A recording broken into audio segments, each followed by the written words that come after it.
నటుడు పోసాని కృష్ణమురళి గుంటూరు జిల్లా జైలు నుంచి విడుదలయ్యారు.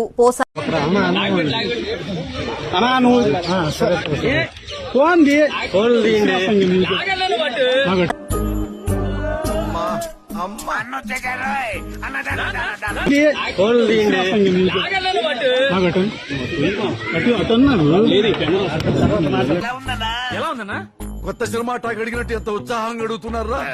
బత్ ఇంజక్షన్ ఇవ్వకుండా పెద్ద ఆపరేషన్ చేసుకున్నట్టు ఉంది. హ్యాపీ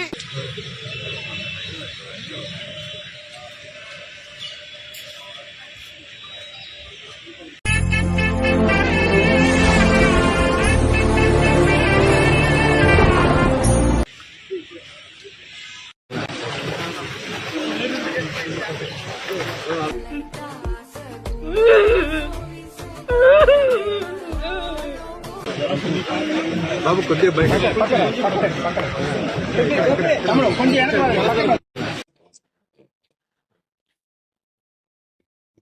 నేను నవ్వట్లేదు.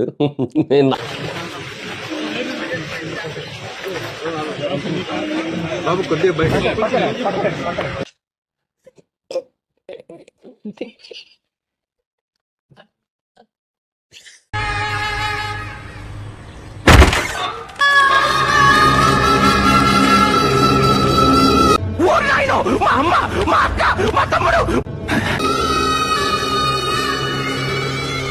అయ్యా లోపలంతా అంత సవ్యంగానే జరిగింది. అమ్మయ్యా ఎట్టకేలకు మన మెంటల్ కృష్ణ పోసాని కృష్ణమురళికి బెయిల్ వచ్చిందంట. ఏ విధంగా వచ్చింది, కండిషన్స్ ఏమో ఒకసారి చూద్దాం రండి. బెయిల్ ఇచ్చిన గుంటూరు కోర్టు వారానికి 2 రోజులు సిఐడి ఆఫీసుకు రావాల్సిందే.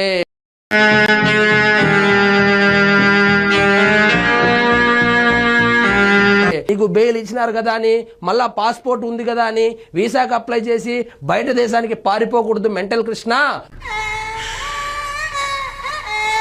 నువ్వు వారానికి 2 రోజులు వచ్చి మాకు కనబడాలి.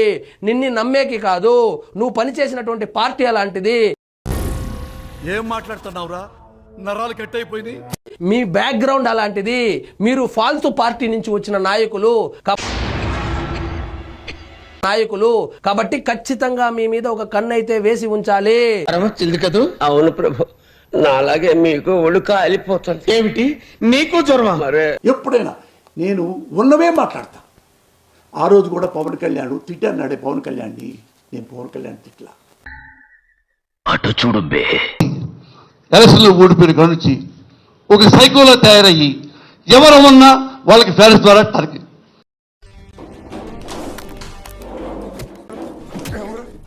ఏ చిరంజీవి గారు చెప్పలా, ఏ ఫ్యాన్స్ సినిమా చూడండి, మీ పని మీరు చూసుకోండి, బాగుంటే 4 దండలు వేయండి, ఎవరు ముస్తే ఇంటికెళ్ళన్నాడు చిరంజీవి గారు. వెళ్ళిపోయాడు. అవి నేను తెలియజెప్తున్నా, ఈ సైకో గాడికి తెలియజెప్తున్నా.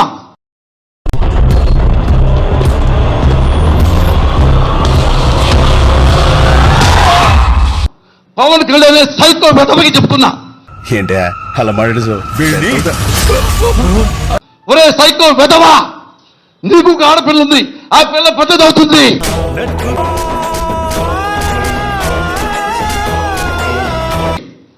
గుర్తు పెట్టుకొని వెనక బతికే ఉంటాను. అది నీకు చేతగాని పని. రక్త కన్నీరు పెట్టుకుంటావు. కాల్చి పడదొప్పుతా చెప్పు. దరిద్రపు నా కొడక. ఇది చట్టం, సమాజం, ప్రజాస్వామ్యం, న్యాయస్థానాలు ఉన్నాయి కాబట్టి నేను అనలేకపోతున్నా. అంతకంటే లిమిట్ దాటి అనలేకపోతున్నా. నాగరికత నేర్చుకో, సంస్కృతి నేర్చుకో. బాబు ఈ డ్రైవింగ్ వదలట్లా కదా, బాగా మోటివేట్ చేశారు. మానవత్వం తెచ్చుకో, ఆడవాన్ని గౌరవించు. నీకేం తెలుసు ఆడదాన్ని గౌరవించుతావు?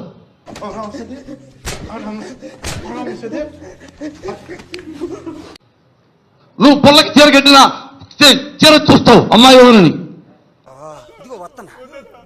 తల చూపించిన నువ్వు చూడా మార్కు, నీ వెతికించాలు తీసేయి. నీకు కుదరకపోతే నువ్వు రాజకీయాల నుంచి వెళ్ళిపోయి ఏ సావైనా చావు. ఇలా మాట్లాడదుకే కదా అప్పుడు శ్రీశైలం కుట్టారు, తులసమ్మకి శ్రీశైలం కుట్టారని. గుడి దగ్గర చెవులో పువ్వులు పెట్టుకుని చాలా మంది ఉంటారు, వాళ్ళకి చెప్పుగా. బికాస్ ఆఫ్ నాలాగా అడిగాడని. ఏమైపోయాడు శ్రీశ్రీ? ఎవరు పట్టించుకున్నారు?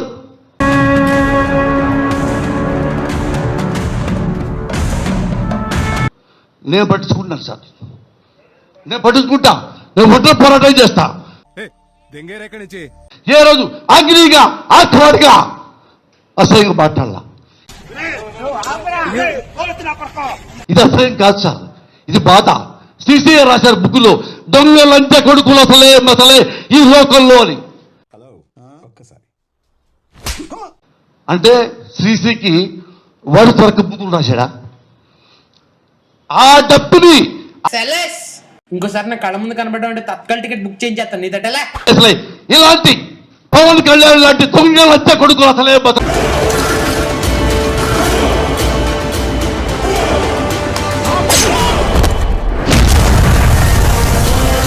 ఈ లోకంలో క్షేమాన్ని పవన్ కళ్యాణ్.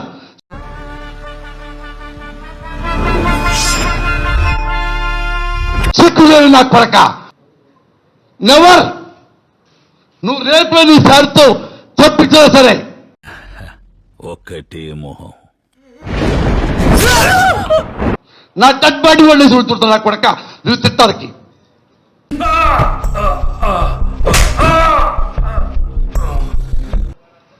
ఎన్నిసార్లు నువ్వు తప్పు చేస్తావో అని సార్ అడుగుతా. Because your politician.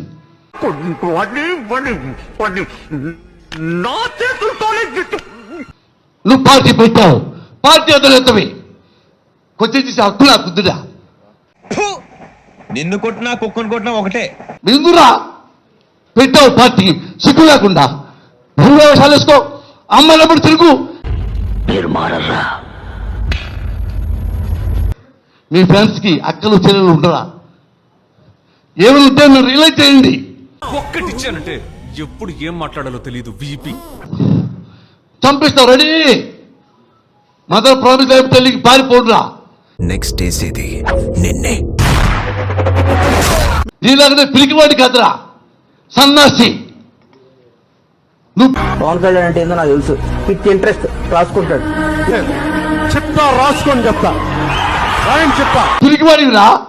రివాల్వర్ కొరకు పట్టుకొని దండు కింద పట్టుకుని వెళ్ళిపోయిన యథాపరుడు. fellow. I never seen such a worst fellow in my life in politics.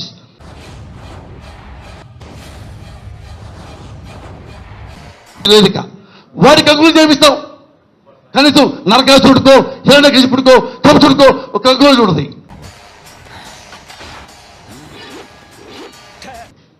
ఇలాంటి జీవోత్సవాలకి కంగులు ఉండదు.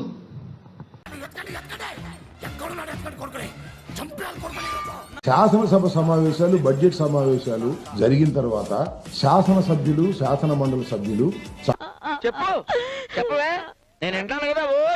చక్కగా మంచి మంచి క్రీడలు ఆడారు. అద్భుతంగా మంచి స్కిట్స్ వేశారు. వేస్ట్ చేశారు కానీ దానిలో కూడా జగన్మోహన్ రెడ్డి గారిని మర్చిపోలేదు.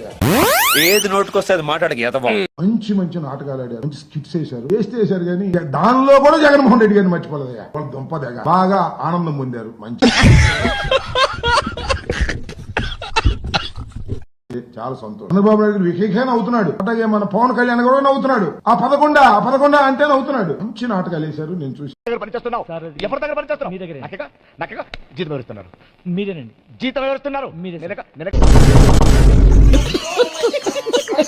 నవ్వుతున్నాడు. ఆ పదకొండ అంటే నవ్వుతున్నాడు. నవ్వు నాయన, మాకు అభ్యంతరం లేదు. నవ్వొద్దని చెప్పన్నా, నాకు అవమానంగా ఉందన్నా.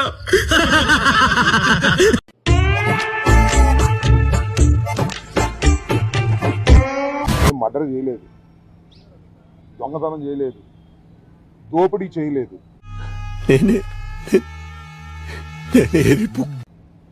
మీడియా ముందు మాట్లాడాడు. మీడియా ముందు మాట్లాడింది అసభ్యంగా మాట్లాడాడట. నువ్వు ఆగా అవకాశం కూడా ఆయన కేసు పెట్టారు. ముందు పెట్టిన కేసు నంది అవార్డ్స్ మీద.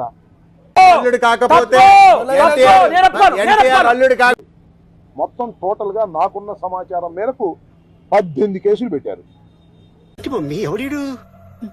గెలుపు ఓటం అనేది సహజం. వచ్చిందయ్యా వయ్యారి. నేను గర్వంగా చెప్తా ఉన్నా, మేము 2019లో అధికారంలోకి వచ్చాక మంచి చేసి మేము ఓడిపోయాం. నీకు దండం అమ్మా, నువ్వెక్కడ దొరికావే నాకు. మేము ఓడిపోయాం, ప్రజలకు మంచి చేసి మేము ఓడిపోయాం.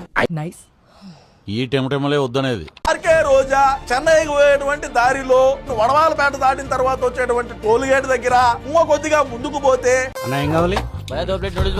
అది కావాలి. రైట్ సైడ్ లో ఒక అమ్మవారి గుడి ఉంటది.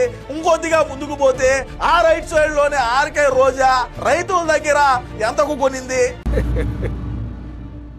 పద్ధతి ఇలా అన్నయ్యా. అదే విధంగా రైతుల దగ్గర కొని దాన్ని టీటీడీలో పెట్టి అక్కడ జీవోని పాస్ చేసుకొని అదే ఆ ల్యాండ్ కు సంబంధించి తిరుమల తిరుపతి దేవస్థానంలో ఉద్యోగులు ఎవరైతే రిటైర్డ్ అయి ఉంటారో వాళ్ళకు ఎన్ని లక్షలకు అమ్మింది. దీన్ని బయటికి అసరాల దగ్గర ఏ విధంగా కొట్టిందో తీయండి బయటికి. ఆ రోజా చారిటబుల్ ట్రస్ట్ అని పెట్టి ఎన్ని కోట్ల రూపాయలు తీయండి బయటికి. ఏమిటండి మీరు మాట్లాడేది? ఆడుదాం ఆంధ్ర అని బ్రహ్మాండంగా ఆడిచ్చినారు ఆంధ్రాని, తీయండి బయటికి. అదే విధంగా రోజా కూడా ఏమే ఇంతకు ముందు సల్వామని కొద్దిగా బిజీగా ఉండేవాడంట. జనరల్ గా చెప్పాను రా, నేను సీరియస్ గా తీసుకున్నాను. ఇప్పుడు ఒకరు ఫ్రీగా ఉన్నాడని ఇద్దరు ఒక దగ్గరే ఉన్నారని మనకు తెలిసినటువంటి సమాచారం. అంటే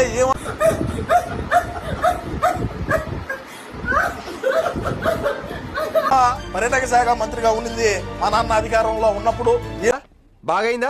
ప్రతిదానికి బయట దేశాలు ఎక్కువగా తిరుగుతుంది కాబట్టి అప్పుడు అంత లేదు. సరే ఎట్లా అవన్నీ మనకెందుకు, మనకు అవసరం లే.